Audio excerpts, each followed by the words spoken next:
Question. Welcome to investor awareness program. Actually मैं हमेशा awareness पे विश्वास करता हूँ। मेरी विश्वास है अवेयरनेस या एजुकेशन हो तो कोई भी बंदा अपनी फाइनेंशियल स्टेटस को सही कर सकता है। और फाइनेंशियल स्टेटस को अगर अच्छी करनी हो या अवेयरनेस की बात करें तो मंत्र फॉर फाइनेंशियल निर्वाणा। और मैं फाइनेंशियल निर्वाणा का मतलब, मेरा मतलब एक ही मानना है कि मेंटल स्टेट ऑफ हैप्पीनेस। और अगर मेंटल स्टेट ऑफ हैप्पीनेस चाहिए तो SIP, TIP, HIP ये बेसिक चीजें अगर कोई कर ले तो मेंटल स्टेट ऑफ हैप्पीनेस हो सकता है। लेट्स स्टार्ट, एक लाइव एग्जांपल के साथ स्टार्ट करते हैं। अगर लाइव एग्जांपल की बात करें तो मेरे पास एक फैमिली है जिनके हेड हैं राज मल्होत्रा, जो 35 साल के हैं, एक प्राइवेट सेक्टर में जॉब कर रहे हैं।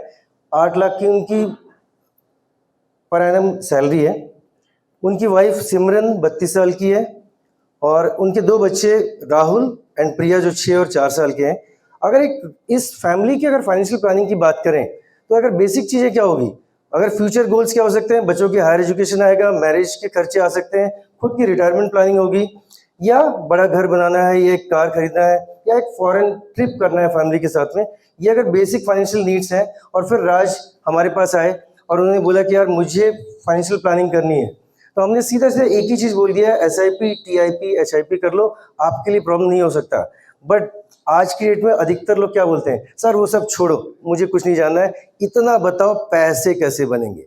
और राज ने भी यही बोला, सर मुझे सिर्फ पैसे बनाने, बाकी चीज़ छोड़ दो। तो हमने सीधा सीधा बोल दिया, एक काम करो, आप SIP कर लो और आपके वेल्थ बिल्डिंग हो जाएगा। और बोलते हैं ये SIP होता क्या है भाई? SIP की बात करें तो एक SIP म्यूचुअल फंड्स में इन्वेस्टमेंट होते हैं जो कि जस्ट लाइक बैंक, FDs जैसे इन्वेस्टमेंट्स करते हैं, जैसे जिसमें RD होता है। एक ट्रांसपेरेंट वे टू इन्वेस्टमेंट्स होगा। और SIP एक वेल्थ क्रिएट के लिए सिस्टमेटिक मैनर में हो जाता है, रुपी कॉस्ट एवरेजिंग हो जाएगा, और एक intelligent and practical way investment जो होता है, इक्विटी, डेट्स और गोल्ड एक्सेट्रा, इस सब में इन्वेस्टमेंट्स होते हैं। और उन्होंने एक बेसिक चीज़ और पूछा कि यार इसमें तो रिस्क बहुत होता है, मैंने काफ़ी सुना। तो हमने ये बताया कि भाई mutual fund investments are subject to risk का मतलब यही होता है कि कोई फिक्स्ड रिटर्न्स नहीं मिल सकते। हो सकता है कोई बंदा ऐसा है जो हमेशा ये देखकर इन्वेस्ट कर रहा है कि मार्केट जब डाउन हुआ मैं इन्वेस्ट कर लूँ, तो हो सकता है वो 12% के आसपास रिटर्न बना लिया।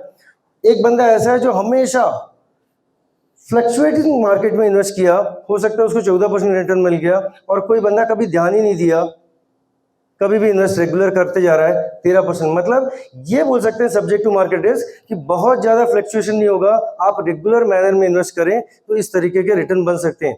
एक ऑन एन एवरेज अगर बात करें, सब्जेक्ट टू मार्केट रिस्क का मतलब यही होता है, कभी आपको 25% मिल सकता है, कभी 40 मिल सकता है, कभी 18 मिल सकता है, कभी 12 मिल सकता है। ये होता है सब्जेक्ट टू मार्केट रिस्क। अगर एक एवरेज की बात करें कि कैसे रिटर्न्स बनते हैं, मैंने एक एग्जांपल लिखा कि पिछले 10 सालों में कोई बंदा अगर 10,000 का SIP कर रहा है तो 12 लाख के इन्वेस्टमेंट पे उसकी रिटर्न्स पिछले 10 सालों में करीब 29,60,000, 17.20 के आसपास का रिटर्न बना। अगर एक रफ एस्टिमेट की बात करें कि पिछले 20 सालों में क्या बना, कोई बंदा अगर 2,000 का SIP कर रहा है तो 20 साल में 34 लाख, 10,000 का SIP कर रहा है तो 1,72,00,000, और अगर 50,000 का SIP कर रहा है तो पिछले 20 सालों में एवरेज रिटर्न्स 8,63,00,000 बने हैं। अब आती है कि राहुल ने बोला, सर ये सब छोड़ो, मुझे कितना कर रहा है ये बताओ।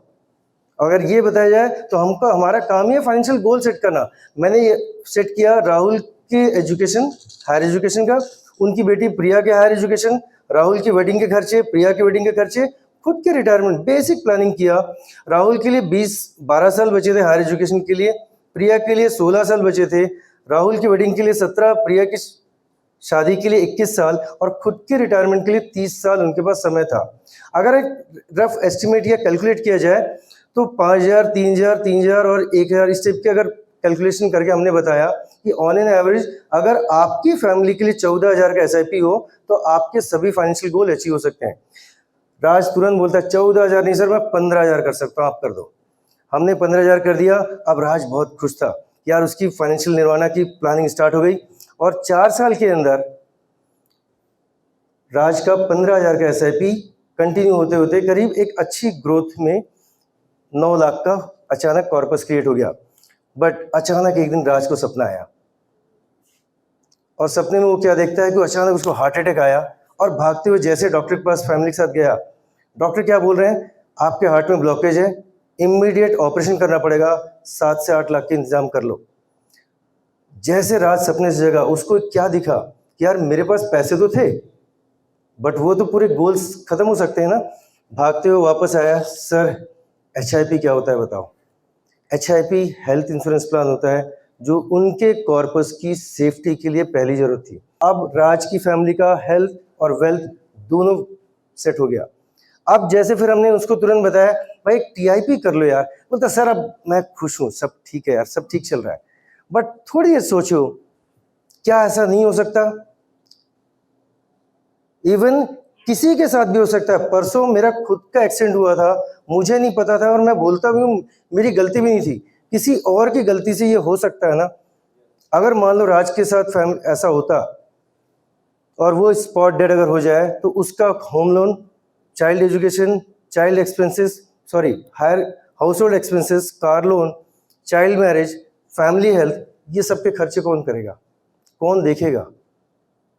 और जैसे अगर हमने राज को ये बेसिक चीज़ें सिर्फ दिखाई, वो भागते हुए आया, बोला सर मुझे तुरंत टर्म इंश्योरेंस प्लान बताएं।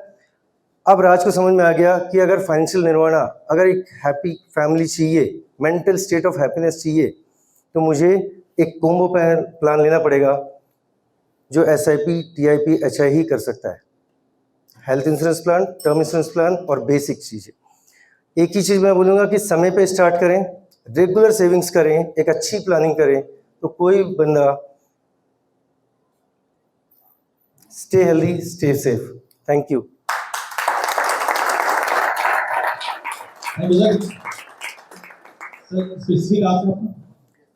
मेरी स्पेसिफिक आज जैसे था कि मैं चाहूँगा कि एक न्यूली मैरिड कपल्स और रिटायर्ड BSP एम्प्लॉयज़, ताकि इनकी फाइनेंशियल गोल्स अगर सेट हो जाए तो हम उनको फाइनेंशियल निर्वाणा अचीव करवा सकते हैं।